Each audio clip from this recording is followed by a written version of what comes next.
बहुत बहुत स्वागत है आप सभी लोगों का आज की इस बहुत ही विशेष कक्षा में। एक अच्छा आंसर कैसे लिखूं? एक अच्छा आंसर कैसा होता होगा? वो जो लोग सेलेक्ट हो जाते हैं, आखिर वो कौन सा आंसर लिख करके आते होंगे? क्या मेरे आंसर में कोई कमियां हैं?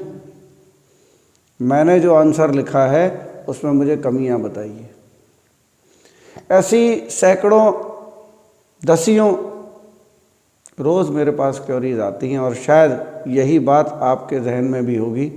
जिन प्रश्नों को मैंने आज उठाया है वो सारे प्रश्न आपके दिमाग में ज़रूर चलते हैं जब आप एक उत्तर लिखना चाहते हैं, लेकिन बड़े सरल सा जवाब है कि एक अच्छा उत्तर लिखना यदि आप परीक्षा की तैयारी कर रहे हैं तो आपका भी पूरा अधिकार है। इसी बात के चलते मैं आज आपसे मुखातिब हो रहा हूँ और ये विषय जो मैं उठाने जा रहा हूँ ये आपके जीएस पेपर 1 में आएगा, क्योंकि कुछ उदाहरण तो देना ही पड़ेगा, और साथ ही साथ आपके हिस्ट्री ऑप्शनल का ये विषय बहुत इम्पॉर्टेंट है। और मैं समझाने के माध्यम से एक चर्चा चली, मैं आपसे इसलिए आया कि अभी मैं कॉपी चेक कर रहा था और उस कॉपी में मैंने आंसर देखा तो प्रश्न जो पूछा गया था वो ये था कि अमेरिका की क्रांति ने और फ्रांस की क्रांति ने कैसे आधुनिक विश्व की नींव रखी, ये प्रश्न था वहाँ पर। और किसी ने उत्तर लिखा था और जब उत्तर लिखा था तो उसमें उन्होंने जो लिखा था वो अमेरिका की क्रांति के प्रभाव और फ्रांस की क्रांति के प्रभाव लिखे थे, और फिर काफ़ी उत्तर उलझता चला गया था। तो ऐसे बहुत सारे प्रश्न के उत्तर जो है हमको देखने को मिलते हैं रोज़। तो आखिर ऐसा क्या प्रश्न लिखा जाए, किस प्रकार से प्रश्न का उत्तर दिया जाए, ये समझना थोड़ा सा सबके लिए बड़ा एक जटिल सी क्रिया हो जाती है। तो एक उदाहरण लेकर के मैं आपके पास आज आया हूँ कि प्रश्न को कैसे समझा जाए। देखिए, पहली बात, प्रश्न जब ही समझ में आएगा, किसी भी विषय से संबंधित हो सकता है, एक सामान्य चर्चा करके बता रहा हूँ, किसी भी विषय से संबंधित हो सकता है। आपकी प्रश्न पर समझ तब बनेगी जब आपने उस विषय को जल्दबाजी में नहीं, बहुत थॉरोली पढ़ा हो। पहली बात, अगर यदि आपने उस विषय को थॉरोली नहीं पढ़ा है तो जाहिर सी बात है कि आप कहीं ना कहीं उस प्रश्न को समझने के लिए चल जाएंगे। और मुझे कहते हुए थोड़ा सा दुख होता है, लेकिन आजकल एक जो चलन चल गया है पढ़ने का, उसमें आप कहीं से एक नोट्स खरीदते हैं, फिर उस नोट्स में जो भी कोई मटेरियल दिया होता है बड़े विश्वास के साथ उसको आप, और करना भी चाहिए, मैं ये नहीं कहूँगा कि आप ना करिए, बड़े विश्वास के साथ उसको आप याद करते हैं, उससे पढ़ते हैं। फिर उसके बाद क्या होता है, जब प्रश्न आपके सामने आता है तो फिर जो उलझन आपके सामने आती है, बड़ी महत्वपूर्ण बात आपसे कर रहा हूँ और आपको लगेगा कि शायद आज आपके मन की बात हो रही है। तो आपके मन में ये सवाल उठता है कि अब ये प्रश्न का उत्तर तो मुझसे देते हुए नहीं बन रहा जो मैंने पढ़ा था, फिर क्या किया जाए? तो फिर आपको कुछ जनरल स्टेप्स बताए जाते हैं प्रश्न उत्तर को लिखने के, कि ऐसा कर देना, वैसा कर देना, ये कर देना, वो कर देना, वही मटेरियल घुमा करके।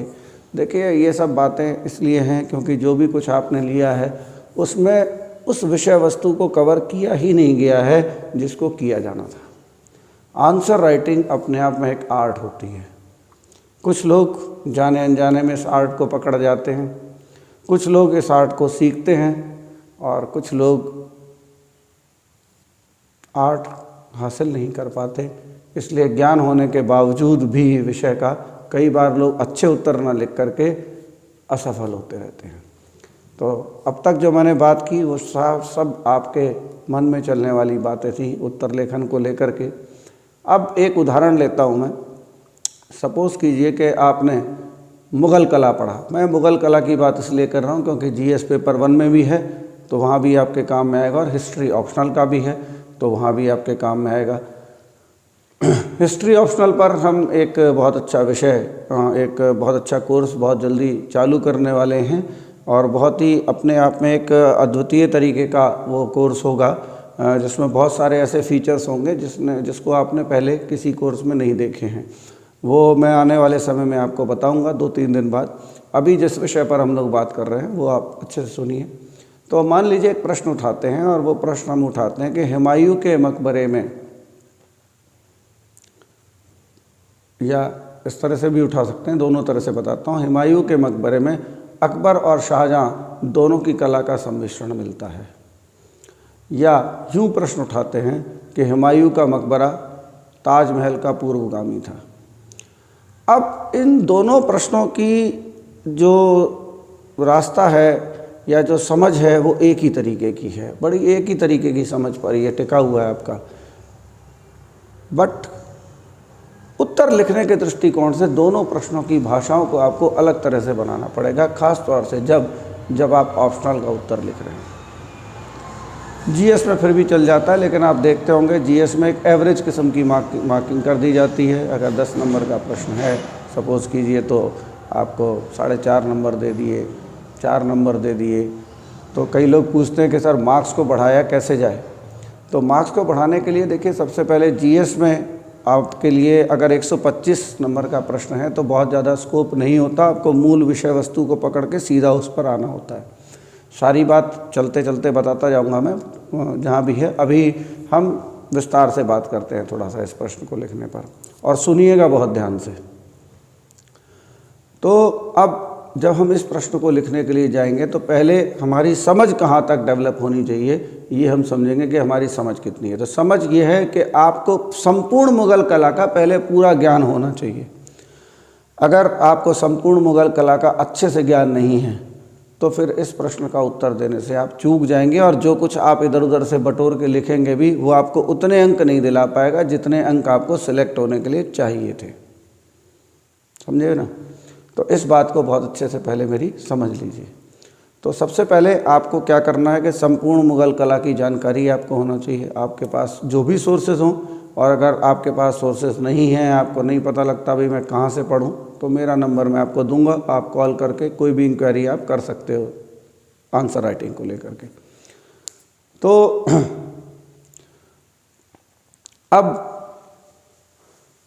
जो बात आगे समझाने जा रहा हूँ, तो सबसे पहले हुमायूं के मकबरे की कुछ विशेषताओं के बारे में क्या होना चाहिए, हुमायूं के मकबरे की जो विशेषताएं हैं उसके बारे में बहुत अच्छे से आप समझिए।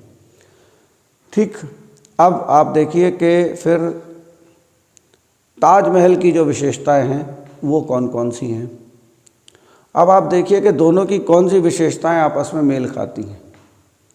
जो जो विशेषताएं मेल खाती हैं आप उन विशेषताओं की तुलना करते हुए इस प्रश्न को लिखेंगे कि जैसा हम देखते हैं कि ताजमहल में ये चीज़ है तो हमको यहाँ भी देखने के लिए मिलती है। अब वो कौन कौन सी चीज़ें हैं मैं आपको बता देता हूँ थोड़ी थोड़ी जनरल। विस्तार से जब शुरुआत करेंगे बहुत सारी चीज़ों की तो हम और भी बात करेंगे इस पर। आज मैं इतना बहुत अच्छी एक क्लास आपको देने के लिए मूड से आया हूँ, और ये चर्चा मैं आपसे करते आता रहूँगा ताकि आपका जो लेवल है वो अपग्रेड होता रहे। ये जब एक आपसे कन्वर्सेशन है, और कन्वर्सेशन करने के लिए आया हूँ मैं आपसे।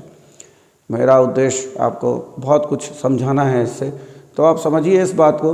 तो पहले आप ये दोनों चीज़ें जब समझ गए तो फिर आपकी जो भाषा होगी वो बड़ी महत्वपूर्ण होगी। कहाँ से आप भूमिका शुरू करते हो, किस लाइन से इस उत्तर की भूमिका आप शुरू करते हो, क्या लिखोगे पहली लाइन में। ये अटकता है ना, यहाँ पर पूरा सुनेंगे जो लोग मेन से अटकता ना, पहली लाइन क्या लिखें, ऐसे प्रश्न होंगे। सीधा सीधा है, अगर प्रभाव लिखना है तो आप सीधा प्रभाव लिख के, लेकिन अब इसकी लाइन की भूमिका कैसे बनेगी ये प्रश्न आपके अंदर उठता ही होगा, क्या लिखें। तो मैं तो आपको खैर तुरंत ही लाइन बता दूंगा। किसी भी प्रश्न की आप पूछोगे इस प्रश्न में पहली लाइन क्या लिखें, ठीक है। अब पहली लाइन लिखने के बाद, भूमिका लिखने के बाद हम देखेंगे कि हम कहेंगे कि ऐसी बहुत सी विशेषताएं हैं जो हमको हुमायूं के मकबरे में ताजमहल से पहले देखने को मिलती हैं। ये लाइन अगर आपने लिखी तो आपका प्रश्न पटरी पर आ जाएगा दूसरी लाइन से। पहली लाइन तो मैंने भूमिका भी बताई, वो फिल इन द ब्लैंक छोड़ दिया है, उसको आगे के लेक्चर्स में कवर करेंगे, और जैसा जैसा आप इंटरेस्ट दिखाएंगे उस तरह से कवर करेंगे। अब दूसरी बात जो मैंने बताई, दूसरी लाइन से आप ट्रैक पर आ गए। अगर ये लाइन आपने लिखी तो आपका आंसर ट्रैक पर नहीं आया है, अब आप कुछ उल्टा सीधा बना करके लिखोगे, इसकी विशेषताएं, उसकी विशेषताएं, बीच में डंडा खींच के तुलना, ये सब जब भी आप करोगे आपको मार्क्स बहुत घटिया किस्म के मिलने वाले ही, आप समझ लीजिए। तो अब जब आप ये लिखेंगे तो सीधी सी बात है कि आपका जो आंसर है वो ट्रैक पर आ जाएगा। अब ट्रैक पर आने के बाद सबसे पहली जो मुग़ल कालीन कला की विशेषता है वो विशेषता है प्लानिंग। किसी भी बिल्डिंग के आर्किटेक्चर की सबसे पहले एक वृहद स्तर पर योजना बनाई जाती थी, और वो योजना का दृष्टिकोण हुमायूं के मकबरे में भी दिखाई देता है, और वहीं दूसरी ओर कहाँ ताजमहल में भी दिखाई देता है। अब ये पॉइंट वो पॉइंट है जो आपको नोट्स में भी नहीं मिलेगा। जो भी आप पढ़ रहे होंगे मेरी गारंटी है कि ये पॉइंट्स आपको नहीं मिलेंगे, लेकिन जैसे ही आप ये बिंदु उसमें डालना शुरू करेंगे तो फ्लेवर आना शुरू हो जाएगा कि लड़का सही ट्रैक पर जा रहा है, इसने चीज़ों को अच्छे से पढ़ा है। यहीं से प्रश्न जो आपका उत्तर चेक करने वाला है वो प्रसन्न होना शुरू हो जाएगा, चीज़ों को पकड़ा है। उसके बाद इमारतों की विशालता, ये दूसरी चीज़ है कि इमारत में एक विशालता है। आप देखेंगे बहुत बड़ा प्रांगण है, उसके बीच में मकबरा बना है हुमायूं का। यही चीज़ ताजमहल के साथ भी है। फिर अब आप बहुत सारी चीज़ें देख सकते हैं, जैसे बाग का निर्माण करना, ये मुग़लों की विशेषता थी, तो वो बाग यहाँ भी दिखाई देते हैं, वहाँ भी दिखाई देते हैं। ठीक है, अभी मैं पूरा उत्तर नहीं बता रहा हूँ, सिर्फ लिखने की बात आपको बता रहा हूँ, कैसे उत्तर सही रास्ते पर जा कर के अच्छे मार्क्स लेकर के आता है। फिर आप लिखेंगे कि भाई इसमें मार्बल का प्रयोग शुरू हो गया था। अगर आपने हुमायूं का मकबरा देखा होगा तो वहाँ पर आप देखेंगे कि उसमें बीच बीच में मार्बल की पच्चीकारी की गई है। तो इस तरह से तुलना करके आप ये बात लिख सकते हैं। तो ये तो हुआ उस प्रश्न का उत्तर। अब देखिए दूसरा प्रश्न जो मैंने आपको बताया था उसका उत्तर आप कैसे लिखोगे। दूसरा प्रश्न क्या था? मैंने बताया था कि हुमायूं के मकबरे में अकबरकालीन कला की विशेषता और शाहजहाँ कालीन कला की विशेषता दोनों नज़र आती हैं। अब इस प्रश्न का उत्तर आप कैसे जाएंगे? तो आप देखेंगे, अब आपको ये भी जानना ज़रूरी है कि अकबर के कालीन जो कला है उसकी विशेषता क्या है। तो हट करके जो एक बड़ी विशेषता है वो है रेड स्टोन का प्रयोग। तो हुमायूं का मकबरा रेड स्टोन पर बना हुआ है, जबकि ताजमहल शिफ्ट होता है। जैसे ही वो कला शिफ्ट होती है पूरी तरह से, तो शाहजहाँ जो है मूल रूप से मार्बल्स का प्रयोग करना शुरू कर देता है अपनी बिल्डिंग्स में।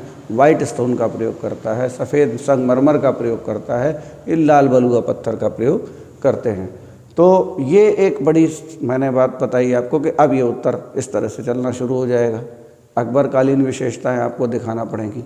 फिर उसके बाद बहुत सारे आर्किटेक्चर के नमूने हैं, जब आप पढ़ेंगे डिटेल में तो सारी चीज़ें समझ में आएंगी। लेकिन मैंने आपको बताया कि ट्रैक पर आपका आंसर कैसे आएगा ये बहुत ज़रूरी है। आप बहुत सारे आप उत्तर कैसे लिखें, how to write a good answer, ये बहुत सारे आप सुनते होंगे, लेकिन आपको सिर्फ जनरल बातें बताई जाती हैं। किसी प्रश्न का उत्तर कैसे लिखा जाएगा ये तो शायद ही कोई आपको बताता हो, और ये बात आपको पता होगी अच्छी तरह से, क्योंकि आप ढूंढते रहते हैं। जो लोग भी एक अच्छा उत्तर लिखना चाहते हैं उन्होंने बहुत सारे यूट्यूब पर सर्च किए होंगे वीडियोस जिसमें एक अच्छा आंसर लिखने की, कला सिखाने की के बारे में बताया होगा।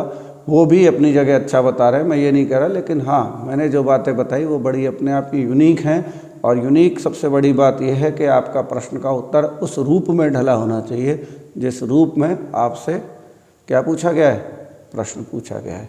जैसे ही आप उस तरीके से उत्तर देना शुरू करते हो ये आपको तुरंत मार्क्स भी देना शुरू कर देता है।